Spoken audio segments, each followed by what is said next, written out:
So I'm a 29-year-old woman and I was dating Mark, name changed, when I was in college.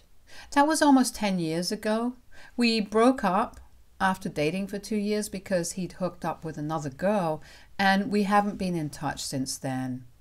Mark and I did get pretty serious while we were dating. We decided that we would move in together after we graduated, and then, as soon as we'd saved up enough, we'd get married.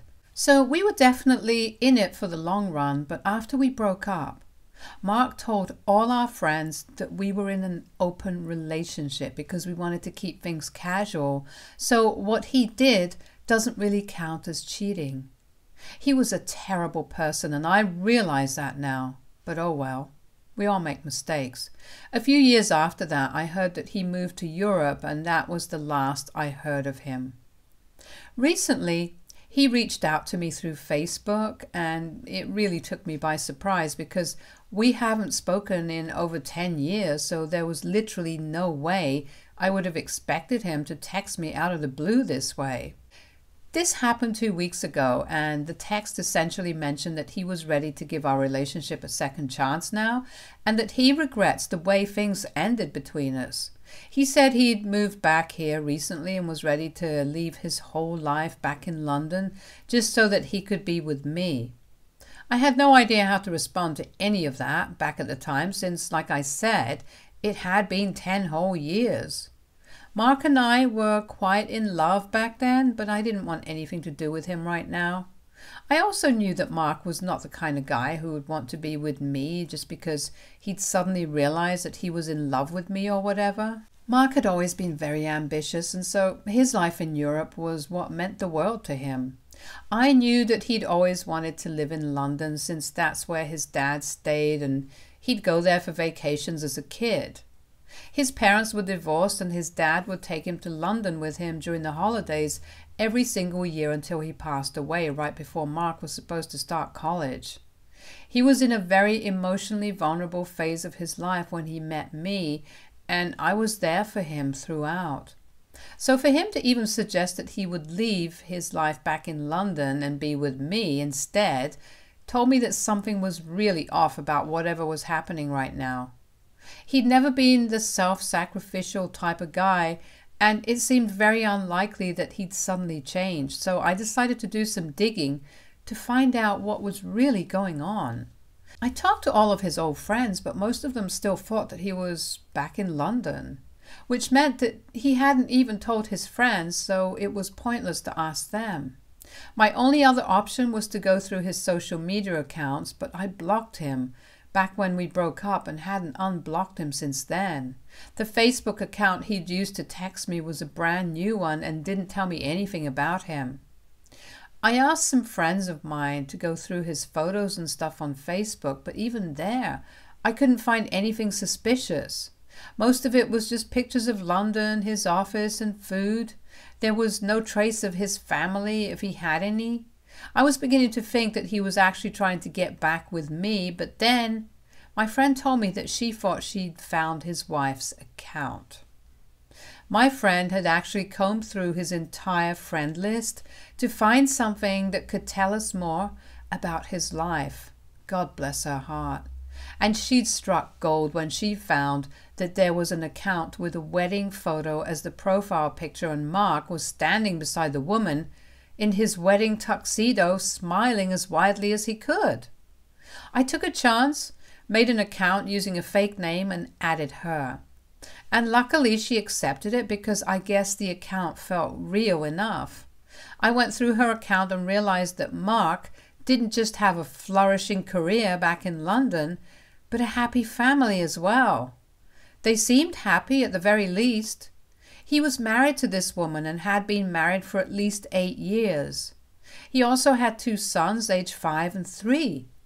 I couldn't make out for the life of me why he would text me now, especially when he had a family. He had a wife and 2 kids back in London, and yet he was willing to cheat on them again? It didn't even seem as if they were in the middle of a divorce or whatever, because his wife had been posting family photos of them even when I found her account. So his wife certainly had no idea. Things just continued to get more and more confusing the more I thought about it, so I decided to respond to his message instead and just meet him, hoping that at least that would give me some answers. I responded to his message 3 days after he'd sent it and said that I was ready to meet him, so he set a date for a week later and added that he was still very much in love with me. He told me he was glad that I was coming back to him because with each other is where we belonged, and then he told me something that finally helped me make sense of everything. He asked me to bring the bracelet that he'd gifted me on our first anniversary. It was studded with green stones all over it and was a beautiful bracelet. He hadn't told me much about it except to the fact that his mother had given that to him for his special one. So we were definitely serious. I finally realized that this was the reason he was here, to retrieve it. But I still needed to know more, so I finally gave in and messaged his wife on Facebook and told her everything. I had no other alternative either, since it was pretty obvious that something weird was happening here. I didn't even know if his wife was going to believe me or not, but I just had to find out. So I texted her, told her everything that Mark had texted me and my history with him, and waited for her response. I didn't think she was going to get back to me because I was texting her through a fake account, so why would she even take me seriously? But she did, surprisingly. She got back to me and told me that she was ready to believe me, but she needed proof. So I sent her some old photos of me and Mark back from when we were in college, where it was pretty apparent that we were in a relationship. I also told her things that only people close to Mark would know so that she'd know I wasn't bluffing, and only then did she finally believe me. We exchanged numbers so that we could talk, and I finally got to know what was going on. Mark's wife, Eva, was actually the girl who he'd been cheating on me with back when we were in college. She'd moved here for a few years, but she was originally from London, and I guess that's what attracted him to her. She had no idea that he was already in a relationship when she started seeing him. And up until now, she didn't know about me even though she'd had her doubts. More recently, she found out from her mother-in-law, Mark's mom, about the bracelet. Apparently, the green stones are real emeralds and are of great value. His mother happened to mention it to her while they were talking and said that she'd given it to him after Mark's father's death so he could give it to whoever he decided to marry, just to cheer him up. But then she didn't know where it was now since Mark claims that he lost it. So when she brought it up with Mark, they got into a bit of a fight, and without resolving it, he left for what he said was a business trip back home. She'd suspected that there were some things that Mark was hiding from her, and of late, those suspicions had been getting stronger, which is why she'd responded to my text in the first place. He was definitely here to get that bracelet back so that he'd finally have some answers to Eva's questions. I think he'd either been too embarrassed to be caught cheating, or maybe he just hadn't known the value of the bracelet back then, which is why he hadn't asked me to return it, and even I hadn't thought much of it since I had no idea those were real emeralds. I did keep it with me, thankfully, but it wasn't kept aside safely, and I'd just keep it in my box of college stuff that I had. So as soon as I learned about it, I dug that up and have kept it with me ever since. I know he's here to take that bracelet back because that's the only tangible thing that links us together. And if his wife were to find out about it, she'd divorce him, and that'd be the end of his life in London, since she was the one who brought him with her so that he could work at her uncle's company. His entire life was based on his wife never getting to know about his past relationship, but unfortunately, it was too late for him to save his marriage now. Both Eva and I knew the truth about him, and I felt awful for her because the poor girl had given him everything he needed, and it still wasn't enough for him. He'd been ready to cheat on her just to get that bracelet back. It was kind of ironic that he was willing to cheat to actually save his marriage and the life he'd built for himself. I myself wasn't very emotionally invested in the situation since Mark and I had ended 10 years ago, but I felt really bad for Eva. The woman had called me and cried for 20 minutes after we'd uncovered the truth, and I didn't even know what to say to her. I'd been through this with Mark when he cheated on me, but this was 10 times worse. She had kids with this man, for God's sakes. I can't even imagine how awful she must have felt when she found out.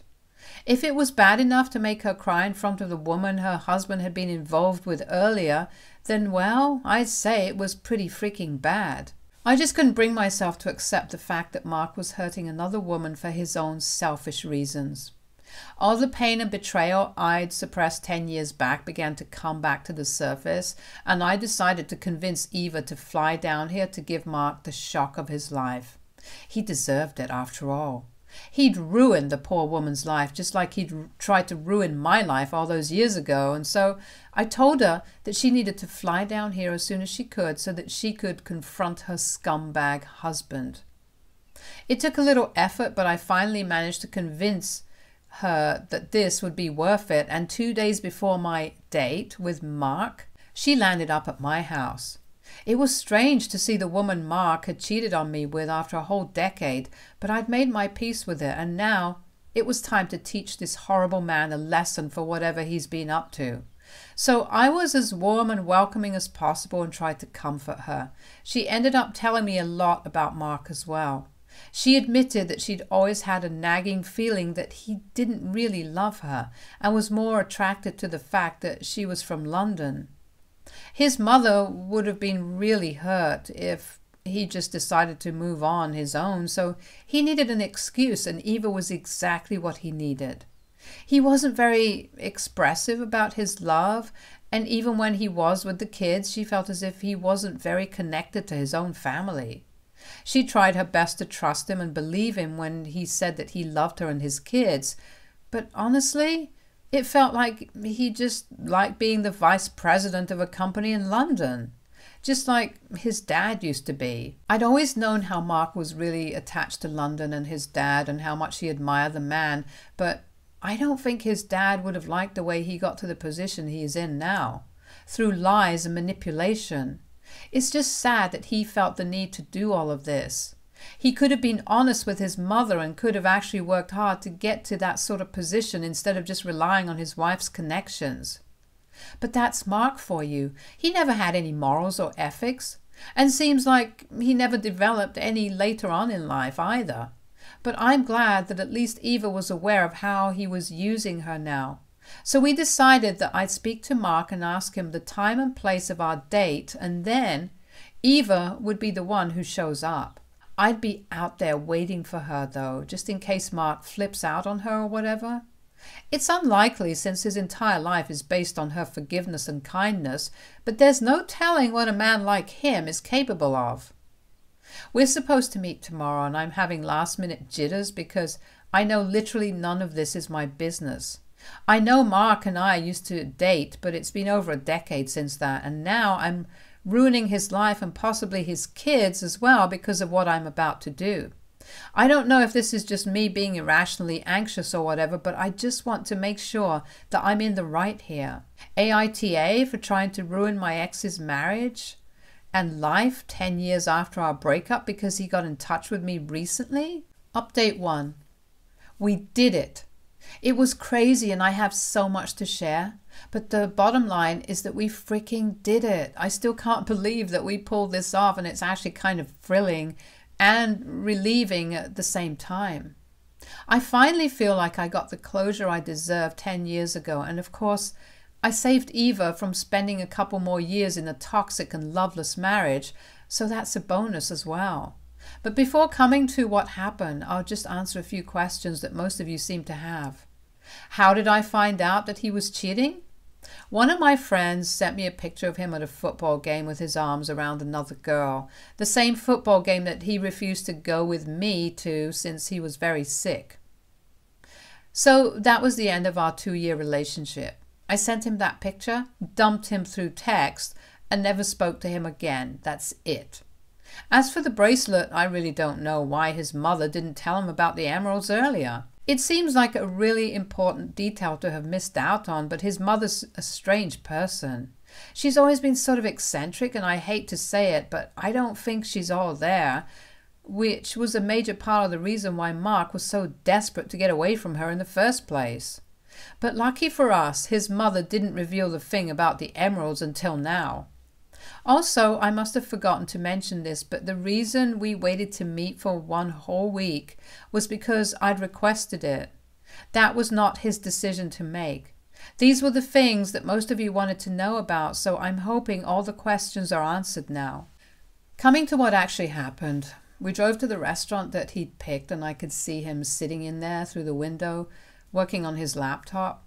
I sent Eva in, and as soon as she entered and he looked up, I saw his face drop, and even on the outside it looked hilarious. I could barely hear a thing, but I saw them arguing where he looked really apologetic and Eva was totally chewing him out.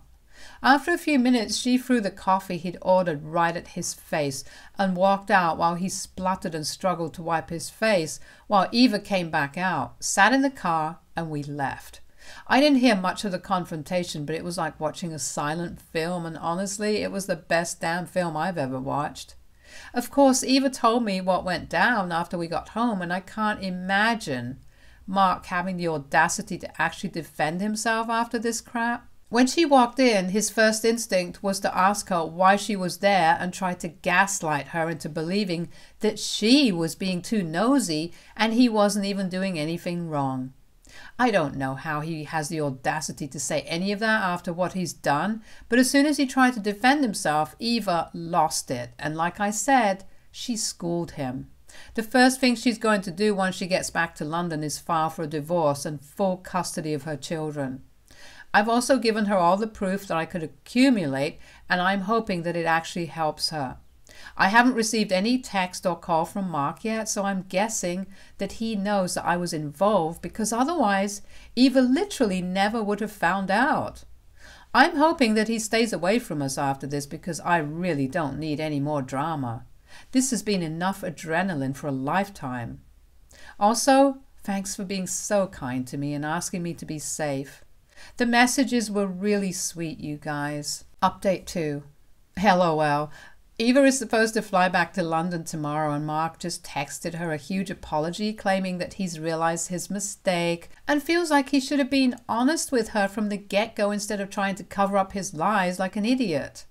I'm glad he realizes that now, but I think it's a bit too late for that. Neither of us thinks he's being honest even now, because his text just reeks of desperation. Nowhere did he mention that he doesn't want to lose custody of his kids, but he did say that he doesn't want to start from scratch regarding his career. He tried to defend his involvement with me, saying that the only reason he'd even reached out to me was so that he could get that bracelet back to its rightful owner. So technically, whatever he did was just to save his marriage.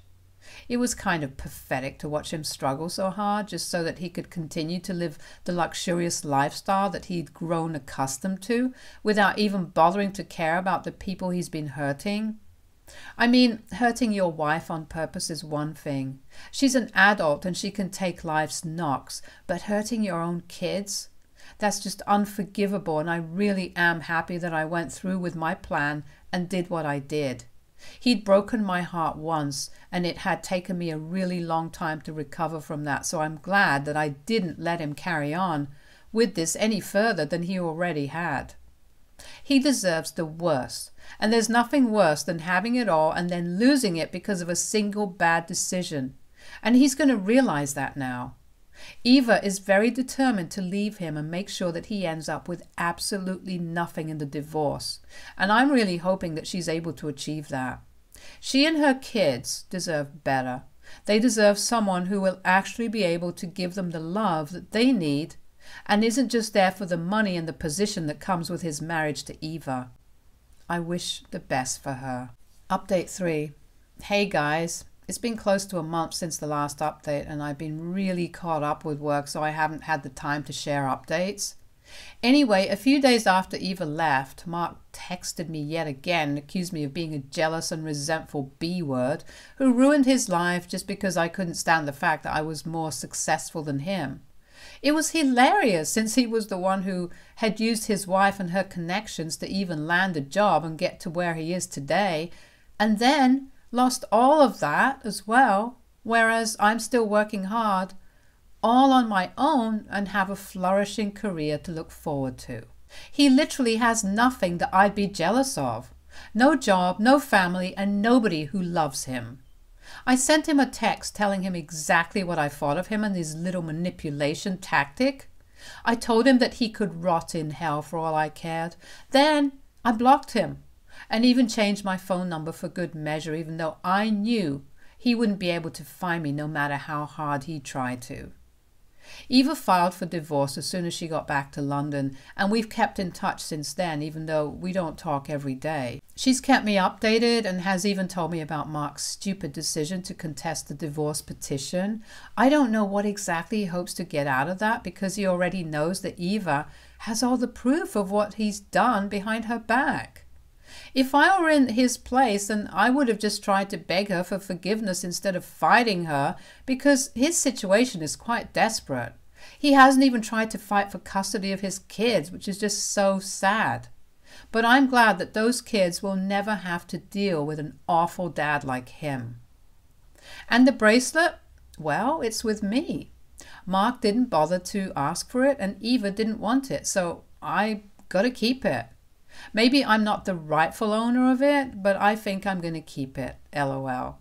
I did try to offer it to Eva, but she said I deserved it for even putting up with Mark and encouraging her to confront him.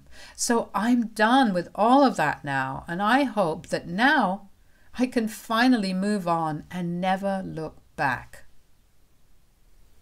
Stay tuned for more stories from our girl relationships.